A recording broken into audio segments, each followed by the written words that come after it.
Bonjour Clément, Bonjour Julie bonjour à tous et bonjour à toutes. et bienvenue pour un nouveau podcast des Voix de l'Esprit. Alors aujourd'hui, ce podcast s'intitule Faire l'expérience du quotidien.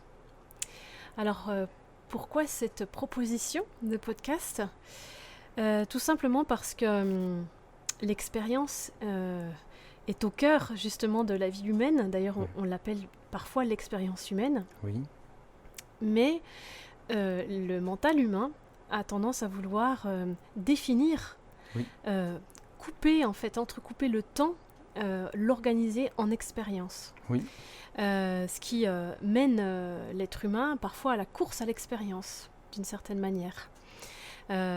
Tout type d'expérience, évidemment, des expériences qui donnent des sensations fortes, des expériences qui donnent des émotions, des expériences qui permettent d'aller au-delà de ses peurs, des expériences qui permettent de rencontrer des personnes différentes, d'essayer, de s'essayer à des choses différentes. oui, Et dans tout cela, dans cette course effrénée à l'expérience, on en oublie que le quotidien est une expérience en soi. puisque finalement le présent, le moment présent est l'expérience, est la seule et unique qui existe. Donc revenir à cette conscience que le quotidien est l'expérience permet aussi d'avoir une vraie présence dans le quotidien et de pouvoir en faire véritablement le terreau de notre évolution, c'est-à-dire un terreau dans lequel on nous demande, on nous invite à être toujours dans l'amour, dans plus d'amour, de l'arroser d'amour ce terreau en fait. Et bien souvent dans les milieux spirituels justement, on en oublie cette importance du quotidien. Il y a une vraie dichotomie entre l'expérience spirituelle ou l'expérience d'ouverture de cœur et en fait ce qui est de l'ordre de l'habitude et de la répétition du commun en fait, Oui, comme si le commun était à fuir par l'humain en fait, exactement. par le mental humain. Ce serait comme créer une dichotomie finalement entre l'esprit et la matière, d'une certaine manière. Puisque effectivement, lorsqu'on se réclame, on se dit être un chemin spirituel, eh bien du coup c'est presque comme si on avait commencé un nouveau sport, qu'on avait adhéré à une nouvelle association ou qu'on avait emprunté une nouvelle philosophie ou mis une nouvelle étiquette sur soi, alors que évidemment le spirituel est à tout le monde, le spirituel est dans chaque chose, tout est spirituel, j'ai envie de dire, ou rien ne l'est en vérité. Et effectivement, ramener cet esprit dans le quotidien, c'est faire l'expérience d'être soi dans les choses effectivement qui nous paraissent les plus banales. Mais si on veut véritablement ancrer cette expérience de l'esprit, de la présence, de la communion avec le tout, eh bien, il ne s'agit pas d'en faire simplement ça sur le temps d'un week-end, dans un groupe restreint ou dans quelque chose qui nous procurerait à un moment donné une sensation forte ou une ouverture particulière. Alors non pas que ces expériences non plus sont à fuir, mais qu'elles soient vues pour ce qu'elles sont, c'est-à-dire à un moment donné un carrefour, une rencontre, quelque chose qui peut-être nous réajuste, nous met sur la voie, nous permet de reconsidérer quelque chose, mais pas quelque chose qu'on va devoir chercher à reproduire ou considérer que seul dans ces circonstances bien définies, bien précises, avec certains types de personnes, dans un certain type d'environnement, nous pourrions nous retrouver dans la qualité que nous avons avec, finalement, d'interagir avec nous-mêmes comme avec la vie. Donc ça, c'est une pure illusion. Et c'est pour ça qu'on a décidé de faire ce podcast, puisqu'il n'y a pas un meilleur terrain de jeu que celui du quotidien. Qui constitue quand même la majorité de notre temps. Oui, exactement. Sauf pour les personnes qui véritablement sont dans un nomadisme, par exemple, un peu permanent. Oui. Mais en soi, on connaît tous en fait ce quotidien qui constitue 80% de notre existence en fait. Exactement. Et qui nous demande bien des fois justement de revenir à la conscience par des petits événements que nous considérons comme anodins ou alors gênants, enfin des petites contrariétés comme on appelle. Voilà, c'est ça, c'est ce mot de contrariété qui en réalité est vraiment le mot qui vient montrer là que le quotidien nous invite perpétuellement à revenir à nous recentrer. La petite prise de bec avec le voisin, l'incompréhension avec ses enfants, voilà, sa voiture qu'on retrouve, l'agacement suite voilà, sa voiture qu'on retrouve un peu abîmée sur un parking, enfin tout ce la genre. difficulté à trouver une place ou se faire créer une priorité et pester contre Voilà, l'automobiliste. Ouais, sûr. des conflits avec ses collègues au travail, enfin il y a énormément, enfin je veux dire quand on fait vraiment, quand on observe, on fait le bilan en fait de ce nombre de contrariétés, on voit que le quotidien nous offre, regorge en fait d'occasions de toujours aller voir ce qui est ressenti, ce qui est vécu à l'intérieur, ce qui est dégagé comme jugement sur les autres, sur le monde, d'auto-jugement sur soi, ce qui vient en fait perpétuellement couper le flux de la vie, oui. qui a lieu à tout moment en fait, à tout instant et dans ce présent unique et éternel en premier lieu, puisque oui. C'est le seul qui est unique, qui existe. Exact. Et je voudrais ajouter une dimension différente à cette expérience du quotidien, c'est que très souvent, on associe expérience avec accumulation. Alors, c'est plutôt vrai dans le domaine professionnel, mais ça se traduit aussi dans la vie de tous les jours, où on se dit, ben voilà, j'ai fait l'expérience de cela, mon expérience, évidemment, prévaut sur celle des autres. C'est souvent comme ça qu'on se le représente. Sur celle des plus jeunes, souvent. On considère qu'on a plus d'expérience que les jeunes. Oui, qui dit expérience, même on a fait une case qui dit que expérience égale sagesse.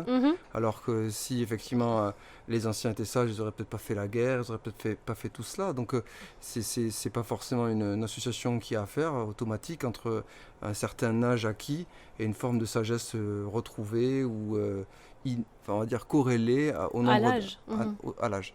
Donc c'est sur ça que je voulais insister, c'était que lorsqu'on parle d'expérience, bien souvent on le perçoit, cette expérience, comme une forme d'accumulation qui nous permettrait d'avoir ensuite des décisions, de prendre des décisions, d'avoir une ascendance finalement. Une ascendance plus adaptée aux situations qui ont été rencontrées.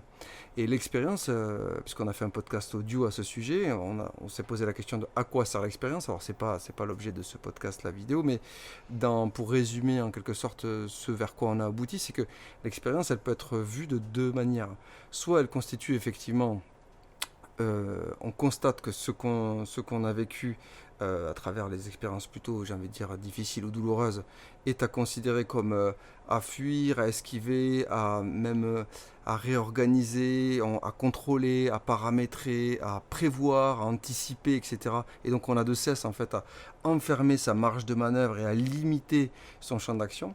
Soit on considère que l'expérience qu'on a vécue n'était venue que nous montrer une part de nous qui est évidemment déjà polarisée et qui est, quand je dis polarisée, ça veut dire qui est souffrante. Oui. Et sur laquelle on a posé une peur ou une croyance. Donc lorsque l'expérience douloureuse nous arrive, son objectif, c'est de dissoudre ce qui est en nous. Puisque je le rappelle encore une fois, si l'expérience est arrivée dans notre décor, c'est-à-dire si on a vécu ces événements, c'est parce que nous en portions le germe. Donc on a par notre vibration créé une situation. Alors je ne dis pas qu'on en est coupable, on l'a créé, donc on considère qu'on est créateur. Et ensuite, dans la manière dont on y répond, c'est-à-dire soit par la fermeture, c'est-à-dire je suis arrivé en retard à ce rendez-vous, donc je vais être dans la fermeture, je vais arriver 1 heure à l'avance à tous mes prochains rendez-vous parce que je reste figé dans la peur que j'ai raté mon rendez-vous, que je suis arrivé en retard et que ça m'a coûté peut-être un licenciement, ça m'a coûté, je sais pas, une réprimande de celui qui m'attendait, etc. Mais je ne comprends pas en fait en moi ce qui fait que systématiquement je me mettais en retard. Et donc je vais dans la polarité opposée où je prends maintenant 1 heure d'avance, ce qui en soi ne résout rien. Parce que je demeure en fait dans la peur toujours systématique d'arriver en retard à mon rendez-vous. Donc je considère que j'ai acquis l'expérience qu'il vaut mieux arriver en avance. C'est une erreur, ce n'est ni une expérience acquise, ni une leçon qu'on en a tirée. On a simplement ajusté son comportement pour ne pas revivre la douleur qu'a suscité l'expérience. Mais précisément l'expérience du retard était là pour nous faire dissoudre cette peur. Soit d'être en retard, soit ce côté un peu laxiste sur le fait d'être à l'heure à un rendez-vous. Or, notre objectif, c'est d'être toujours en accord avec la vie. Accorder, et accorder, c'est comme en musique, c'est-à-dire qu'on n'est pas en avance dans le tempo, on n'est pas en retard dans le tempo. On est sur la note, on est au bon moment. Et si on est en retard systématiquement ou en avance systématiquement, on ne résout rien en fait, puisqu'on n'est pas finalement dans ce flux. Dans ce flux. Et l'expérience en fait n'a d'autre but que de nous harmoniser avec ce flux de la vie. Et pour cela, il faut considérer que c'est dans la manière dont on y répond, qui est donc l'ouverture, qu'on peut se permettre d'être toujours plus finalement en accord avec la vie. Et l'expérience, elle nous montre simplement là où on est désynchronisé. Donc, et au quotidien, on l'est souvent. Oui, en fait. ce que tu disais. Voilà. Et donc, c'est en cela que remettre de cette conscience dans chaque geste, en fait. Alors ça, c'est aussi revenir à cette présence, mais aussi à observer à chaque fois qu'il y a une petite frustration ou quelque chose qui suscite quelque chose à l'intérieur de nous. Est-ce qu'on se contracte, comme tu dis? Est-ce qu'on va rester figé en se disant, bon, ben... Quand moi je agis de cette manière, mon compagnon va agir de cette manière, il se crispe, il me fait la tête, donc je ne vais plus prononcer ce genre de paroles, ou quand je vois qu'il est de mauvaise humeur, je prends de la distance pour ne pas susciter en lui de réaction qui va donc susciter en moi une réaction. On est dans l'esquive en fait. Oui. Et au quotidien, on est perpétuellement dans l'esquive. Totalement. Parce que c'est là que se produisent et se reproduisent le plus souvent, à l'intérieur du couple, à l'intérieur de la famille, à l'intérieur de la vie de l'entreprise, etc. etc.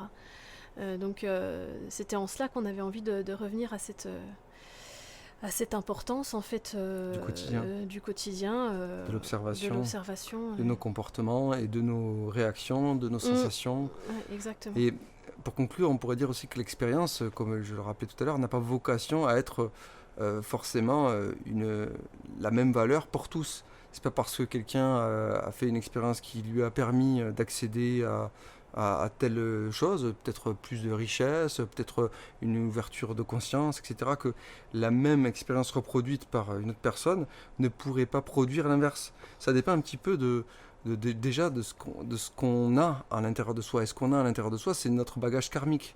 C'est-à-dire pour certains, vivre cette expérience va pouvoir résoudre un karma, quand pour un autre qui voudrait répéter ce que lui propose celui qui lui a dit que c'était super génial et que c'était par ici direction le bonheur, eh bien lui va au contraire vivre quelque chose qui va le mettre très très mal et au contraire nuire à son bien-être, son équilibre, etc. Donc il n'y a pas de formule magique non plus, de recette, et c'est important de pouvoir regarder l'expérience d'autrui de manière la plus neutre possible, sans la juger, puisque comme je le rappelais, elles ont seulement pour but, la somme de toutes ces expériences, de nous mener à la rencontre de nous-mêmes, et à ce seuil, c'est-à-dire au seuil où on cesse effectivement d'arrêter de s'ajuster, d'essayer d'esquiver au maximum tout ce qui nous incommode, mais le seuil de la rencontre avec soi, le seuil de se dire, allez, en fait c'est de moi dont tout ce que je vis là, c'est de moi dont ça part.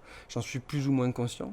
Je ne me blâme pas pour ce que me propose la vie, mais par contre, pour que je puisse retrouver le chemin de l'unité, le chemin de mon cœur, et donc par définition celui de l'amour et de l'ouverture, à ce moment-là, je décide non pas de fuir ces expériences et de redoubler de celles qui me font du bien, mais je décide de les accueillir dans ce qu'elle suscite en moi, dans ce qu'elle propose. Et des fois, ça peut passer par un torrent de larmes, des fois, ça peut passer par un fou rire.